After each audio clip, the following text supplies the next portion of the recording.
আজ আবারও ঝড় উঠুক, যে ঝড়ে নিমিষেই ওলট পালট হয়ে যায় তোমার সাজিয়ে রাখা ব্যালকনির তুচ্ছ অহংকার।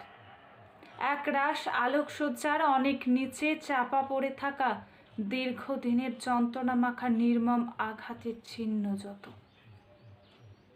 কালো আঁধার যত, ওদের মুক্তি হোক, ওরা বেরিয়ে আসুক বাইরে, প্রকাশ্যে টেনে উপড়ে ফেলুক তোমার মুখোশ মহত্বের। হ্যাঁ, আবারও ভীষণ লজ্জিত হও তুমি, ভয়ে কান্নায় কুঁকড়ে উঠুক, কেঁপে উঠুক তোমার পুরুষত্ব। তুমি পালাতে চাও কতটা উন্মাত্তের মতো, নিঃশব্দে, গোপনে। সেদিনও কেউ দেখবে না তোমার হৃদয়ের রক্তক্ষরণ, তোমার সাদা গোলাপের মতো নিষ্পাপ মুখটি, যার সমস্তটা জুড়ে ছড়িয়ে রয়েছে কি দারুণ মুগ্ধতা, আছে শান্তি, আছে মায়া।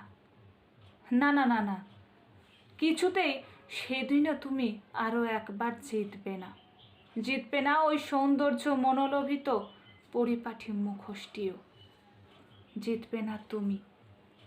সেদিনও আবার হেরে যাবে তুমি। হ্যাঁ নীলাভ, তুমি হেরে যাবে আরও একবার, আর তারই সাথে হেরে যাবে তোমার নামি দামি শহরের ব্যস্ততা, তোমার অজুহাত, তোমার অবজ্ঞা, তোমার অপ্রেম, হেরে যাবে তোমার কবিতার খাতা, তোমার লেখা প্রিয় কাব্যের বই, লেখা রক্ত নীলাভ। আর কিছু অহেতুক বলা কথা।